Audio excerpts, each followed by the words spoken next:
my channel. So today is another Wednesday unboxing. As I mentioned in my previous vlog, every midweek I'm going to post about unboxing, fashion, lifestyle, product review. So if you're interested, make sure you subscribe so that you won't miss any of my video about that topic.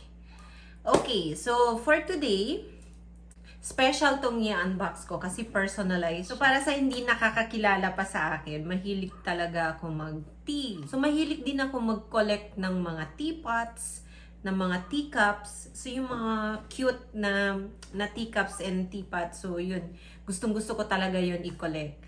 So yun yung i-unbox natin ngayon. Pero ito kakaiba kasi personalized siya. Actually, nakita ko na tong store dati, kaya lang hindi ko masyadong pinansin kasi sabi ko dati parang ang mahal para sa item na to. Pero nung tiningnan ko ulit, ang ganda pala niya kasi may mga initials sila, maraming mga initials, tapos pwede kang mag-request kung ano yung design na gusto mong ilagay doon sa teacup. Buksan natin ngayon, tingnan natin kung maganda ba talaga siya in person.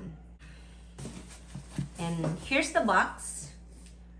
Yan. It's from Things Remembered. Ang cute ng presentation ng box niya.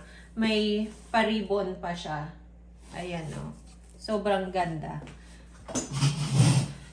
Lang ako dito ba. So, hindi ko pa to nabubuksan kasi gusto kong buksan to on cam. So, tingnan natin kung may basag dito. Ngayon ko palang malalaman na may basag nga ba talaga. Pero yun nga, gusto kong gawin to on cam. So, buksan na natin.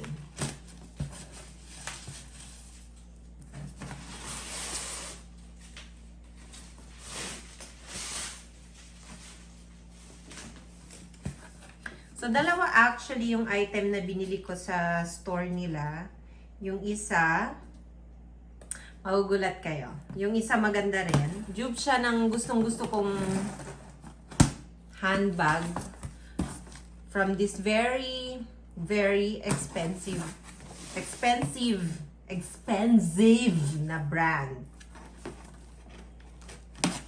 Actually, yung isang item nabuksan ko na kanina kasi sobrang na-excite ako. Yan. So, may mga paper.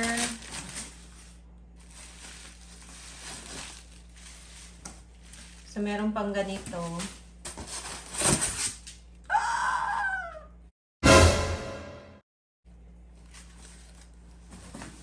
Here it is, guys. Look at this.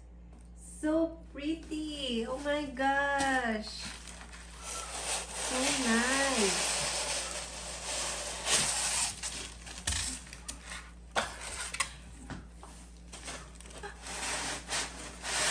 Sana lang walang basag.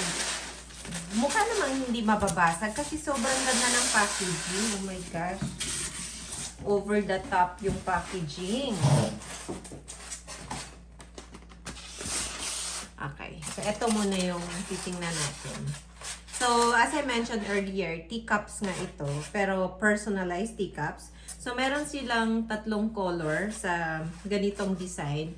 Merong white, merong blue, teal ata yun, tapos black. So, pinili ko yung matte black. Kasi tingin ko ang social niyang tingnan. This is also a good idea kung gusto nyong bigyan yung mom nyo for Mother's Day. Kasi medyo malapit na. Next week, April na. And then, before you know it, ano na siya? May na. Mother's Day na. Sobrang sikip ng packaging. And this is the design I chose. It has my initial. Ayan, Ana. O, diba? Super, super duper cute. Ang cute-cute niya. So, merong 4 cups sa loob. So, ito naman yung sa saucer. Meron din palang spoon. Ayan o, pati spoon. Ang cute. Ang cute. So, bagay na bagay to sa akin. Kasi mahilig ako sa mga ganitong items. Mahilig ako mag-collect ng mga ganitong items.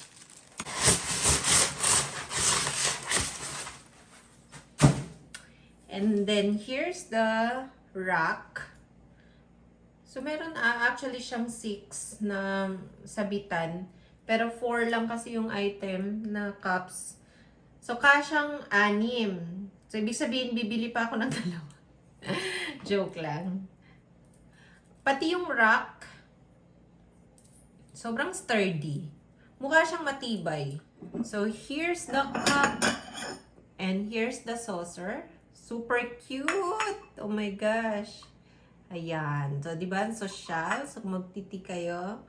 So, may mga bisita kayo, di ba? Pang-impress lang. O, magti tayo sa bahay with my initials. So, magandang idea talaga to na pang-gift sa Mother's Day. Sa mom nyo, sa tita. So, actually, hindi lang pang mommy. Pwede nyo rin bigyan yung girlfriend nyo o yung sister nyo, kung sino man yun. Kasi sobrang cute niya.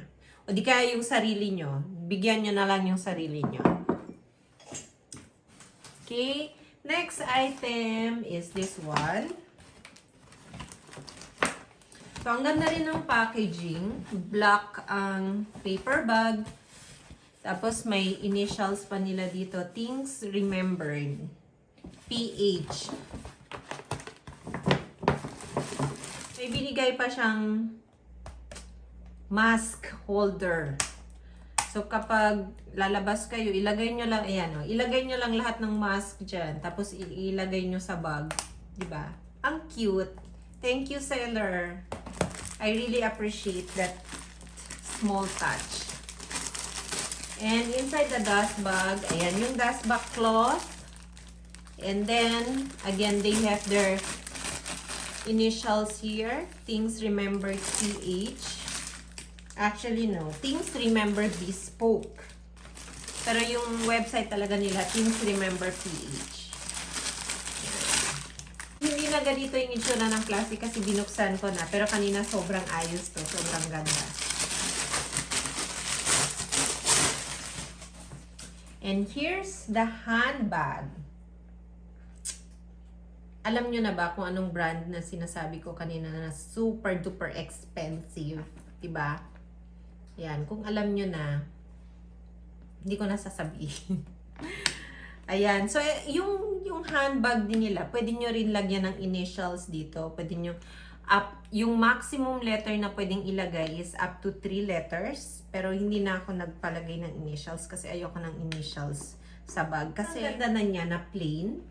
Hindi ko kailangan lagyan ng kahit ano. Tapos, genuine leather to. They use, sobrang ganda. Tapos sa loob, ayan yung itsura niya sa loob. So, ganito rin yung interior ng high-end na brand na sinasabi ko. So, meron pa siyang leather swatch. And here's the strap. So, kapag tinanggal na lahat, ayan, sobrang spacious na pang everyday. So, tingin ko kapag pumapasok na ulit sa office, madalas ko na to gamitin. Lagay ko lang yung strap. Subukan natin. And this is how you hook the strap. Yan, ipasok lang. Yan. Tapos dito, ipasok din dyan. Yung itsura niya. So, subukan natin.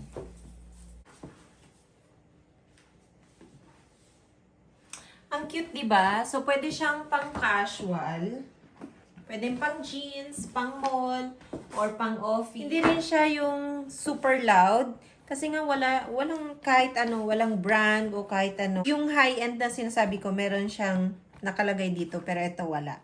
Okay guys, that's it for this video. I hope you enjoy and see you again next week. Bye!